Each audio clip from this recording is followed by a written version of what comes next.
It does not take advanced knowledge to know that this season has been flat out pitiful for the Philadelphia 76ers. I will go as far as to say that they are the most disappointing team right now in the NBA. Just given the fact that they have had so much talent over the years and they came into the season with Tyrese Maxey, Joel Embiid, and Paul George, and still ran into the exact same issues that they've been running into over the last couple of years. It's a million reasons why I'm just not feeling this Sixers team. But this season has been ugly. It's been another throwaway year for them, a major step back after a lot of people were really anticipating their performance. But one massive bright spot for them, if you've really been paying attention, is the unreal play of Quentin Grimes. Over his last 5 games, he's putting up an unreal 32.6 points per game. Some amazing scoring performances as like a primary shot creator. I didn't catch on till like his third game of like this 5 game streak. And I was like, oh my goodness, Quentin Grimes putting up a lot of crazy performances, right? And then you look back and now, like I said, he's averaging almost 33 points over his last 5. It goes to show you this thing that I just think we need to remember about NBA players is it's tough to adjust to a smaller role. All of these guys have been leading scorers on some level, whether it was high school or whether it was college or whatever the case may be. And when they go into the NBA, all of them are not going to be primary shot creators. All of them have to adapt to somewhat of a smaller role, right? Maybe they're coming off the bench. Maybe they're being utilized as catch and shoot shooters or catch and shoot minded players. A good example of that is Grimes himself. He gets to the NBA. He's playing for the Knicks, playing for a few franchises here and there. He is primarily relegated to a catch and shoot role. But what he's been able to do really puts it into perspective. If a coach really let these guys go and gave some of these guys the green light, a lot of them could end up putting up these unreal stat lines. I know it's really cliche and it is a very common talking point, but the average NBA player or even guys that we think are below average on the NBA level are still amazing basketball players and can still go off when given the green light. And that is what Quentin Grimes is showing here. And I know this Sixers team just hasn't been good, and he's putting up these numbers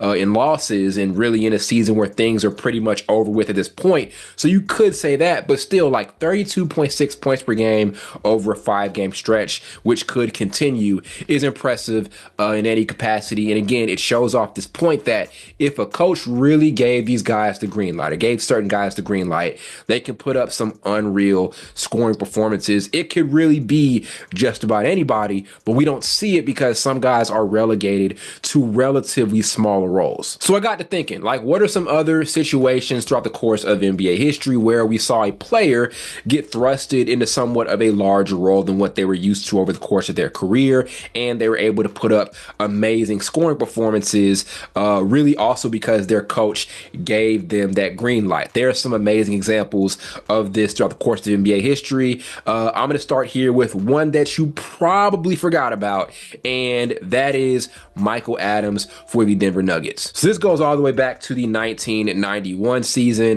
During the offseason, prior to that year, Denver came in as the oldest team in the league. Their general manager, Bernie Bickerstaff, decided to blow things up and completely rebuild. This included drafting Chris Jackson, now known as Mahmoud Abdul-Rauf, amongst other players. And ultimately, this gave a higher priority on offense for their point guard, Michael Adams.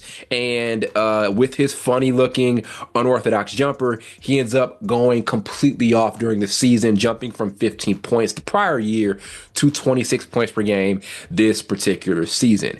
This was obviously in a losing effort. So again, you have this example of it, a player putting up these amazing individual scoring performances, but on a bad team. Denver was a ridiculously good offensive team, averaging 120 points, but they also gave up an even more ridiculous 130 points per game. That's really insane to think about. They gave up 10 more points per game than they averaged, and they averaged 120 points per game. Like, just put that into context, really think about that. But that's how bad that particular Nuggets team was. But either way, Adams literally was one of the best and highest scorers in the NBA when given that higher priority on offense by his head coach. Another really interesting one that's a little bit more unique than the Michael Adams situation is what Antoine Carr did in the exact same season. This one was weird, as I mentioned. Antoine Carr came off the bench for the Kings after transitioning over from the Hawks. He started off with 18 points per game during his first short season with Sacramento, and then came back the next season off the bench and averaged 20 whole points per game for the entirety of the season. Did it off the bench as an undersized big man. Now, he did end up ultimately coming back down to earth in following seasons and never returned to that 20 point per game mark.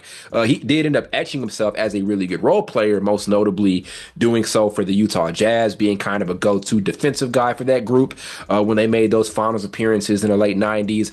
But ultimately, we had just yet another random 20 point per game outburst by a guy that was on a bad team, but the coach just really allowed him to go and gave him that green light. This next one is my favorite, and that is Al Harrington in the 2008-09 season. So Harrington was traded over to New York that prior offseason, and under D'Antoni, he was given the ultimate green light. So again, another example of a coach just letting a guy run.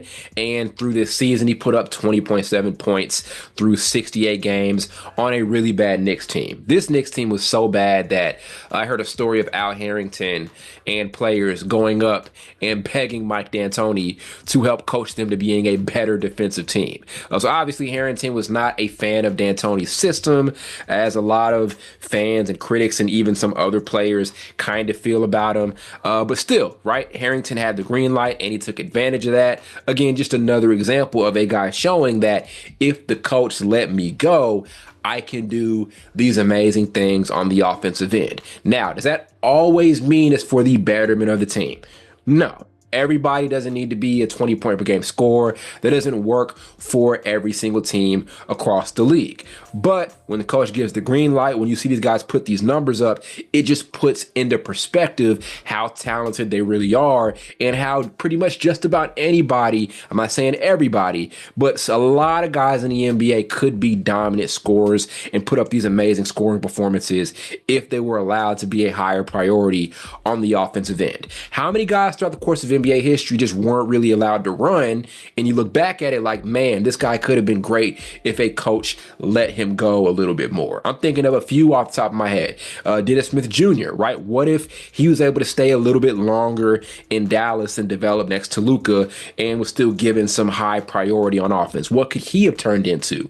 Thinking also about, throw another name in here, right? Let's think about Trey Burke, right? Like, what if he was allowed to stay a little bit longer? There are so many examples of that throughout the course of NBA history, guys maybe just being traded around and just never given a consistent role in green light. Those are the things that are left to our imagination as fans. But again, Quentin Grimes is showing off during this run that there are so many dudes capable of putting up these unreal performances if given that green light by their coach. And I don't know what this is going to turn into past the season here for Quentin Grimes. Like, I don't think he's going to be a career-long 25-plus point per game guy. He could surprise me, right? Maybe this could be the start of that being the next step in his career, or it could not, right? We've seen guys come in, as I mentioned, I gave some examples where they've put up these amazing scoring performances and just kind of came back down to earth because a coach found a role that they're more optimized in, that helps the team from a larger perspective. But as I said, what Grimes is doing is just putting things into perspective about how great these guys really are, how dominant athletes they are, and how it can pretty much be anybody on any given night if they're given these shots and opportunities.